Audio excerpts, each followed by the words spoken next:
The cockpit door shook as turbulence hammered the plane like an angry storm. Oxygen masks dropped from the ceiling, swinging wildly. Passengers screamed, prayed, and clutched their seats as if gripping life itself. Captain Daniel Harris stared at the flashing red warnings on the control panel. Engine failure. No response on the left side. Altitude dropping fast. His co-pilot was unconscious, slumped against the window, blood trickling from his forehead after being thrown forward. The radio crackled with static, then went dead. Daniel swallowed hard. He had flown for 25 years, trained for emergencies, survived nightmares in simulators, but nothing prepared him for this reality. The storm outside was merciless. Clouds swallowed the wings. Lightning tore the sky apart like paper. For the first time in his career, fear won. He pressed the intercom, his hand trembling. "Ladies and gentlemen," he said, his voice dry and hollow, "this is your captain speaking. We've lost control of the aircraft." He paused, searching for words that didn't exist. "We are doing everything we can." In the cabin, panic surged. A child cried for his mother. A businessman dropped his phone, the screen still glowing with an unfinished message. An elderly man closed his eyes and whispered a prayer he had memorized decades ago. Daniel looked at the altitude again, too low. He exhaled slowly and spoke the words no pilot ever wants to say. "We are dead." The sentence echoed through the speakers, through the cabin, through every heart on board. Flight attendants froze. One of them began to sob quietly. Another collapsed into a seat, staring ahead as if her soul had already left her body. Yet in seat 14A, a woman opened her eyes. Her name was Maya Collins. She had been sleeping when the turbulence started, dreaming of crashing waves and silver skies. The captain's voice dragged her back to reality, and the final sentence sliced through her like ice. "We are dead." Maya didn't scream, she didn't cry. Instead, she unbuckled her seatbelt. The man beside her grabbed her arm in panic. "What are you doing?" he shouted. "Sit down!" She looked at him, eyes steady. "If I sit, we die." That shut him up. Maya stood as the plane shook violently beneath her feet. The flight attendant near the aisle stared at her in disbelief. "Ma'am, you need to stay seated," the attendant yelled. Maya reached into her jacket and pulled out an old, worn pilot's license, laminated and cracked at the edges. "I need to get to the cockpit," she said calmly. "Now!" The attendant hesitated. Another violent drop threw everyone sideways. That hesitation vanished. "Go," the attendant whispered. Maya moved forward, holding onto seatbacks as the plane rocked. Every step felt like walking on a living beast, angry and wounded. As she reached the cockpit, she saw the door already ajar. Smoke leaked out in thin grey curls. Inside, Captain Harris sat frozen, eyes empty, hands resting uselessly on the controls. When he noticed her, confusion flashed across his face. "Ma'am," he said weakly, "you shouldn't be here." Maya stepped closer and looked at the panel in front of him. Diagnostics screaming, systems failing, warnings overlapping. Old memories stirred. Training grounds, simulators, military aircraft screaming through impossible maneuvers, her instructor's voice in her head. "Control the fear first, then the machine." "What happened?" she asked. "Left engine failure," Daniel replied. "Hydraulics unstable, storm interference. His voice cracked. "I lost the window." Maya nodded once. "And the co-pilot?" "Out cold." She glanced at the injured man, then back at the captain. "Captain," she said, "move."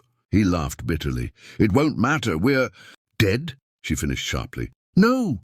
That word carried weight. It made Daniel look up. "Not today."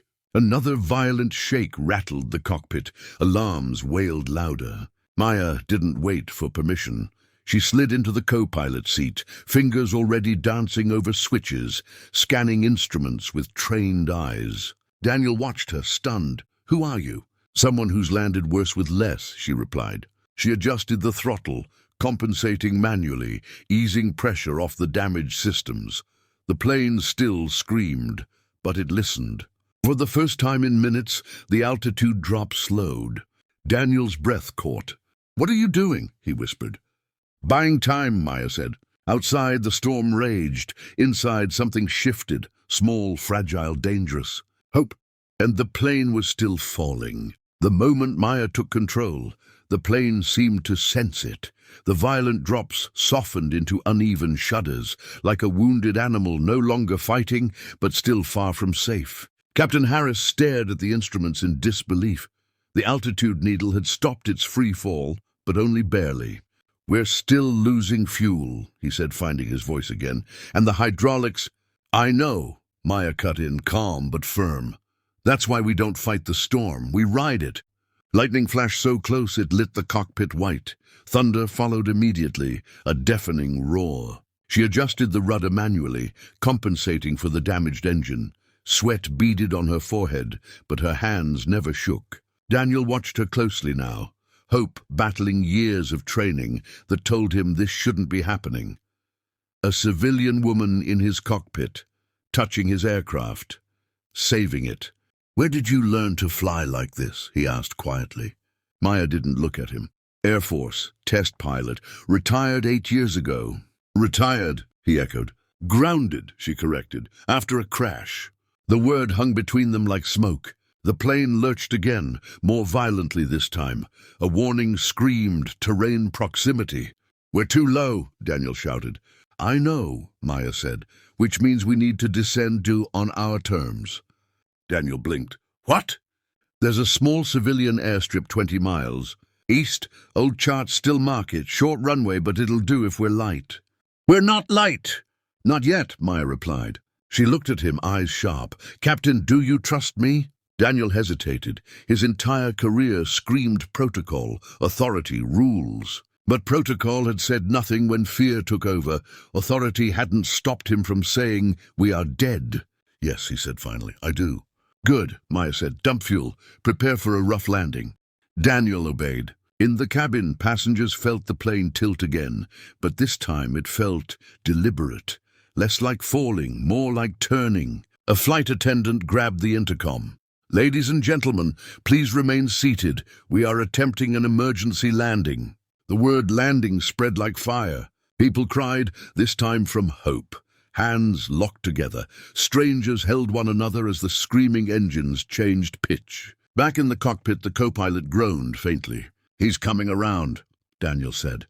"Good," Maya replied. "Have him assist when he can." The storm began to thin as they pushed east. Clouds broke into grey instead of black. Rain softened, but the runway came into view far too fast. It was short, narrow, surrounded by trees. Daniel swallowed. "This is impossible."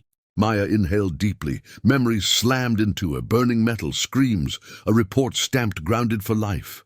Her last flight.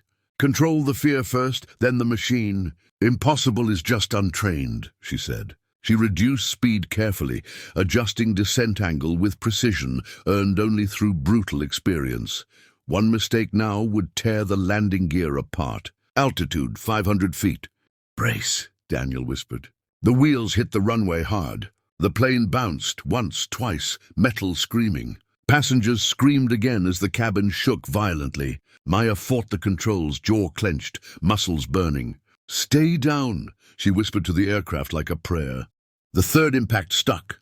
Brakes engaged, tires shrieked, smoke filled the air. They were still moving, too fast. End of runway approaching. Trees. Daniel closed his eyes.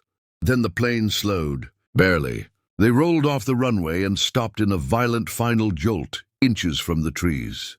Silence. No alarms. No screams. Just rain tapping gently against the windows. For 3 seconds, no one moved. Then the cabin erupted. Crying, shouting, laughter, people thanking God, hugging strangers, collapsing into their seats in relief. Daniel exhaled a breath he felt he'd been holding since childhood. His hands trembled uncontrollably. He looked at Maya. She was staring straight ahead, eyes wet but unblinking. "You did it," he whispered. She shook her head slowly. "We did." Emergency sirens approached in the distance. Daniel stood and stepped back, suddenly aware again of procedure, authority, roles. He cleared his throat. "Ms. Collins," he said formally, "on behalf of everyone on this aircraft, thank you." Maya finally turned to... "When you said we were dead," she said softly, "you gave up. A plane dies the moment its pilot does." Daniel nodded, shame and gratitude mixing in his chest. I won't forget that. She stood, legs unsteady. As she walked back toward the cabin, passengers reached out, touching her arm, her shoulder, whispering thank you like a sacred word. One child looked up at her and asked, "Are you a hero?" Maya smiled faintly. "No," she said, "just someone who refused to land her last flight, in fear." Outside rain washed the plane clean. And for everyone on board, today was not the day they died.